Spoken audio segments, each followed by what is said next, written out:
আমরা আর্টিকেল কি, কোথা থেকে এসেছে, এটা আমরা মোটামুটি জেনেছি। আমরা এবার জানবো আর্টিকেল কয় ভাগে ভাগ করা হয় এবং প্রতিটি আর্টিকেলের ব্যবহার সম্পর্কে।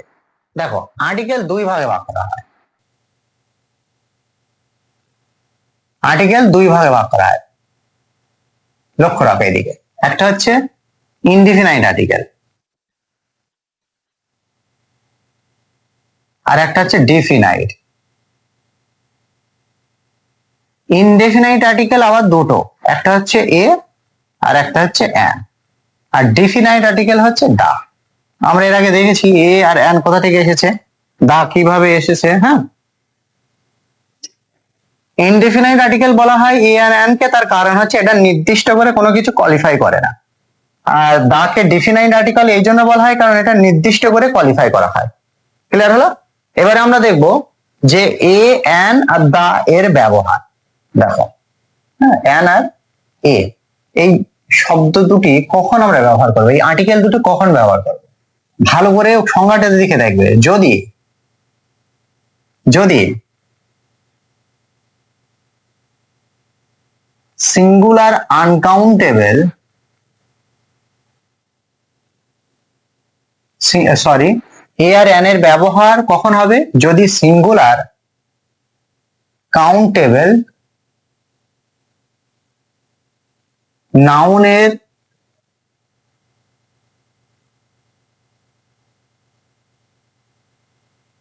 উচ্চারণটি যদি কনসোনেন্টের মতন হয়, কনসোনেন্টের মতন উচ্চারণ হয়, তখন আমরা এ ব্যবহার করব।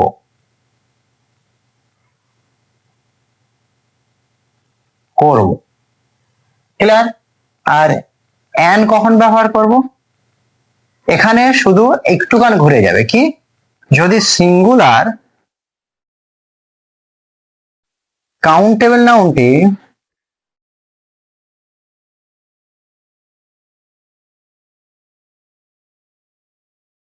ভায়েলের মতন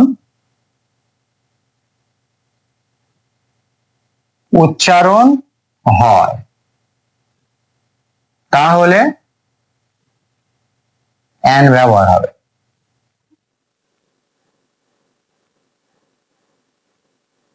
আমরা অনেকেই বলি যে যদি কোনো নাউনের প্রথম শব্দটি, প্রথম যদি লেটারটি কনসোনেন্টের, তাহলে এ বসবে। এটা সম্পূর্ণ ভুল তথ্য।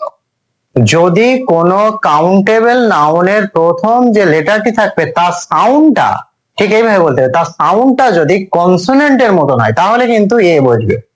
আর যদি কোনো কাউন্টেবল নাউনের আগে, যদি কোনো কাউন্টেবল নাউনের প্রথম যে লেটারটি থাকবে সেটা যদি ভায়েলের মতন উচ্চারণ হয়, তাহলে কিন্তু তার আগে অ্যান বসবে। সংখ্যাটা ঠিক এরকম ভাবে উচ্চারণটা কিন্তু হতে হবে কনসোনেন্টের মতন, ভায়েলের মতন। যদি লেটারই থাকে, তার উচ্চারণটা যদি কনসোনেন্টের মতন হচ্ছে না, আবার ভায়েলের মতন হচ্ছে না, তাহলে কিন্তু তার আগে এ বা অ্যান বসবে না। উচ্চারণটা দেখতে হবে যে কিসের মতন হচ্ছে, কনসোনেন্টের মতন না ভায়েলের মতন। ক্লিয়ার হলো? উদাহরণ দিচ্ছি, দেখো। যদি আমরা বলি বল, হ্যাঁ, তারপরে বাস, ক্লিয়ার হলো, কাইট। দেখো, এই যে প্রথম যে ওয়ার্ড গুলো আছে, উচ্চারণটা কিরকম হচ্ছে, বল, বি এর উচ্চারণ বি হচ্ছে কনসোনেন্টের মতন, তাহলে এর আগে এ বসবে। এর আগে এ বসে, কাইট কে, তাহলে এর আগে এ বসবে, তাই তো? আবার অ্যান কখন বসবে, দেখো, যদি উচ্চারণটা ভায়েলের মতন হয়। যেরকম আমি একটা উদাহরণ দেই, অ্যাপেল। ক্লিয়ার হলো?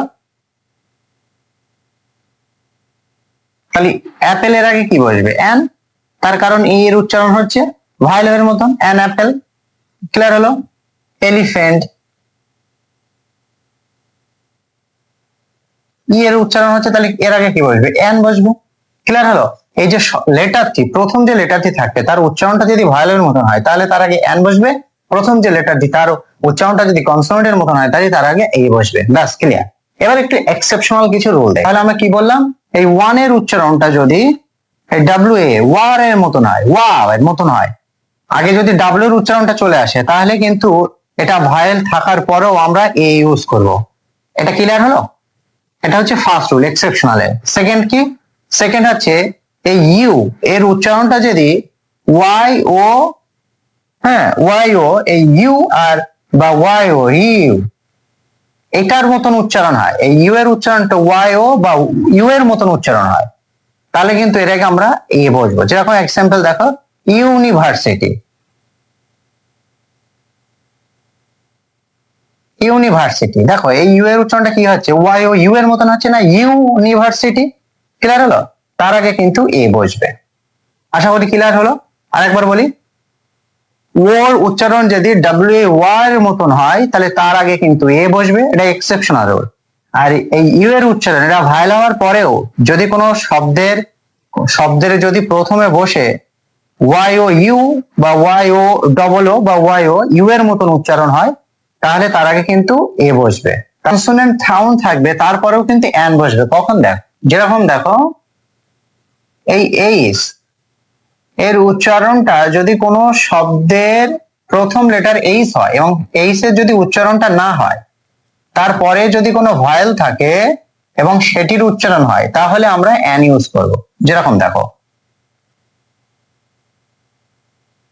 ক্লিয়ার হলো? এখানে এইস আছে, আমরা অনেকে দেখে বলে দেবো যে কনসোনেন্ট আছে এখানে এ বসবে, কিন্তু না, এখানে কি বসবে, এটা কনসোনেন্ট আছে কিন্তু এর উচ্চারণটা কি কনসোনেন্টের মতন হচ্ছে? অনেস্ট উচ্চারণটা কিন্তু ও আগে আসছে, ভাইলটা আগে আসছে।